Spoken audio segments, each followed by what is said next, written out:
ତ କଣ କହିବେ ବସଷ୍ଟାଣ୍ଡର ଦୁରବସ୍ଥା ଦେଖିବା ସବୁ ସବୁ ଦେଖିଲେ କ'ଣ ସବୁ ତାର ଇଏ ରହିଛି ସମସ୍ୟା। ଦେଖନ୍ତୁ ମୁଁ କାଲି ଜାଣିବାକୁ ପାଇଲି କି ଏଠାରେ ଶୌଚାଳୟର ଯେଉଁ ଅବସ୍ଥା ବର୍ତ୍ତମାନ ଠପ୍ ହେଇକି ପଡ଼ିଛି। ଯାତ୍ରୀମାନଙ୍କୁ ଖାସ୍ କିନି ମାଆମାନଙ୍କୁ ଅସୁବିଧାର ସମ୍ମୁଖୀନ ହେବା ପାଇଁ ପଡ଼ୁଛି। ଟଏଲେଟ୍ ଯିବାର ଯେଉଁ ଅବସ୍ଥା ଏଠାରେ ବିଲକୁଲ ନାହିଁ। ଆଜି ସେ ଦେଖିବା ପାଇଁ ମୁଁ ଆସିଥିଲି। ତା ସହିତ ଅନ୍ୟ ଅବ୍ୟବସ୍ଥା ବି ଦେଖିବାକୁ ଦୃଷ୍ଟିରେ ଆସିଛି। ଆମ ସହିତ ବର୍ତ୍ତମାନ ମ୍ୟୁନିସିପାଲ ଚେୟାରମ୍ୟାନ୍ ଅଛନ୍ତି, ଇଓ ବି ଅଛନ୍ତି। ସେମାନେ ବି ଜାଣିଛନ୍ତି, ସେ ନିଜେ ଆସିକି ଇଓ କହୁଥିଲେ ଦେଖିକି ଯାଇଛନ୍ତି।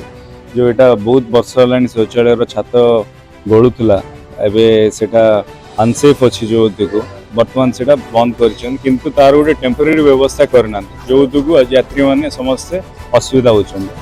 ତାଙ୍କ ପାଇଁ ଯଦି ଆଉ ଗୋଟେ ଅଛି, ସେଇଟା ବି ବହୁତ ଦିନ ହେଲାଣି ଆଉ ଗୋଟେ ଛୋଟିଆ ଶୌଚାଳୟଟେ ଥିଲା, ସେଇଟା ବି ବନ୍ଦ ହେଇକି ଅଛି। ସେମାନେ ଆଜି ଟେମ୍ପୋରାରୀରେ ସେଇଟା ଆରମ୍ଭ କରିବା ପାଇଁ ଯାଉଛନ୍ତି। ସେଇଟା ଆରମ୍ଭ ହେଇଗଲେ ଆକୁ ସମ୍ପୂର୍ଣ୍ଣ ଭାବେ ଗୋଟେ ମଡର୍ଣ୍ଣ ଅଲ୍ଟ୍ରା ମଡର୍ଣ୍ଣର ଗୋଟେ ଶୌଚାଳୟ ଗୋଟେ ହେବା ପାଇଁ କହିଛି। ଯାହା ବି ତା ପାଇଁ ଫାଣ୍ଡି ଦରକାର ଅଛି, ଯାହା ବି ଦରକାର ପଇସା ବ୍ୟବସ୍ଥା ଦରକାର ଅଛି, ସେ ମ୍ୟୁନିସିପାଲ ତରଫରୁ ଲଗେଇବେ। ମୁଁ MLA ଲ୍ୟାଟ୍ ତରଫରୁ ଲଗେଇବି, କାହିଁକି ଏଟାକୁ ପାଳାଖେମୁଣ୍ଡି ମ୍ୟୁନିସିପାଲିଟି ହେଉଛି ସବୁଠୁ ପୁରୁଣା ମ୍ୟୁନିସିପାଲିଟି। ଆ ଭିତରେ ଯେତେବେଳେ ଆମର ଗୋଟେ ନୂଆ ବସଷ୍ଟାଣ୍ଡଟି ଗୋଟେ ବହୁତ ବର୍ଷ ହେଲାଣି ହେଇଛି, କିନ୍ତୁ ଗୋଟେ ଭଲ ଶୌଚାଳୟଟି ନାହିଁ। ଖାସ୍ କିନା ଯଦି ଗୋଟେ ବସଷ୍ଟାଣ୍ଡରେ ପିଇବା ପାଣିର ବି ଆଜି ସୁବିଧା ନାହିଁ, ଯେଉଁଟା ଆମେ ସମୀକ୍ଷାରେ ଜାଣିବାକୁ ପାଇଲୁ। ଆଜି ବି ବହୁତ ଆକ୍ସିଡେଣ୍ଟ ହେଉଛି, ଯେଉଁ ଡ୍ରେନ୍ ଆଗ ଓଲଟି ପଡ଼ିଛି, ସେ ଜଣା ବି ପଡ଼ୁନି। ଡ୍ରେନ୍ ଆଗ ମରାମତ ବି ହେଇନି। କି 8-9ଟା ପୁରୁଣା ବସ୍ ଯେଉଁଟାକି ଡେଡ୍ ହେଇକି ପଡ଼ିଛି, ସେୟାକୁ ବି ସେମାନେ କାଢ଼ୁନାହାନ୍ତି। RTO ସହିତ ବି କଥା ହେଇଛି, ସେ ବି କଥା ଦେଇଛନ୍ତି ଦଶହରା ପୂର୍ବରୁ କାଢ଼ିବେ ବୋଲି। ଏସବୁ ଜିନିଷ ଆଗ ଅବ୍ୟବସ୍ଥା ହେଇକି ଅଛି। ବର୍ତ୍ତମାନ ଆମେ ସମସ୍ତେ ଦାୟିତ୍ୱ ନେଇଛୁ, ନିହାତି ଭାବେ ସମସ୍ତଙ୍କର ଡେଡଲାଇନ୍ ଫିକ୍ସ କରାଯାଇଛି। ଅତି ଶୀଘ୍ର ଏସବୁ କଥାର ସମାଧାନ ହେବ ବୋଲି କହିଛନ୍ତି। ମୁଁ ଅନୁରୋଧ କରିବି ଇଓଙ୍କୁ ଏବଂ ମ୍ୟୁନିସିପାଲ ଚେୟାରମ୍ୟାନ୍ଙ୍କୁ ବି ସେ ଟିକେ ମଝିରେ ଆସିକି ଯେଉଁ କଥା ଆମେ ଦେଇଛେ, ନିହାତି ଭାବେ ସେଇଟା କାର୍ଯ୍ୟ କେମିତି ହେବ ଦେଖିବେ। ଆଉ ମୋର ଯାହା ବି ସହଯୋଗ ଦରକାର ଅଛି କରିବା ପାଇଁ ମୁଁ କଥା ଦେଇଛି।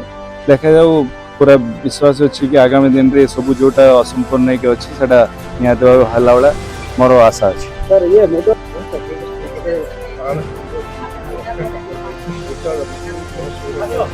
ବେଆଇନ ଭାବେ ପାର୍କିଂ ହେଇଛି ଆଉ ଅସାମାଜିକ କାର୍ଯ୍ୟକଳାପ ଚାଲିଛି। এই টয়লেটটা একচুয়ালি আমার 20-30 ବର୍ଷ ହେଲାଣି, অলମୋଷ୍ଟ 30 ବର୍ଷ ପାଖାପାଖି ହେଲାଣି। এটা ମୁଁ ভিজিট କରିଥିଲି। ଆପଣ ଭିତରେ ତାର ସ୍ଲାବ୍ ସବୁ ମାନେ ଇଏ ମାନେ ତ ଷ୍ଟ୍ରକ୍ଚର ଅନସେଫ୍ ହେଇଯାଇଛି। ଷ୍ଟ୍ରକ୍ଚର ME ସାଙ୍ଗରେ ବି ଯାଇଥିଲି, ଇଞ୍ଜିନିୟରିଂ ଷ୍ଟାଫଙ୍କ ସାଙ୍ଗରେ। କାରଣ ଅନସେଫ୍ ଅଛି, ଆମେ ଲୋକଙ୍କୁ ଏଲାଉ କରିପାରିବେନି। କେତେବେଳେ ଲୋକଙ୍କ ଉପରେ ପଡ଼ି ପୁଡ଼ା ଯିବ, ବ୍ରିକ୍ ଫ୍ରିକ୍ ଆପଣଙ୍କ ସ୍ଲାବ୍ ପଡ଼ିଯିବ, ଅନନେସେସରି ହେବ। ଆମର ଆଉ ଗୋଟେ ଟଏଲେଟ୍ ସେଇଠି ଅଛି ଏଣ୍ଟ୍ରାନ୍ସ ପାଖରେ, ସେଇଟା କାମ ଚାଲିଛି। ସେଇଟା ଆମେ ୱିଦିନ୍ ଶୁକ୍ରବାର ସୁଦ୍ଧା ତାକୁ କୁହାଯାଇଛି, ସେ शुक्रवार सुधा आम फंक्शनल करदेबू, मेल फिमेल टॉयलेट जहाँ अच्छी। आउ यहाँ आम गोटे नुआ DPR ये गोटे अल्ट्रा मॉडर्न टॉयलेट कराब।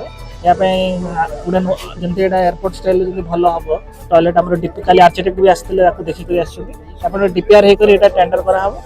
आना जो असुविधा हो टॉयलेट जेटा रोचे आम शुक्रवार सुधा आम फंक्शनल माने आम टॉयलेट सब किसी किसी सुलभ को दिखाई 3टा सुलभ को दिखाई आपंकर यहाँ गोटे दिखाई बट एना तो बंद कर दिखाई। आपंकर आउ 2टा टॉयलेट आपंकर भी सुलभ करुँचर गोटे अच्छी आम देखु जहाँ प्रोसेस अच्छी आम जमी प्रॉपर मेंटेन हम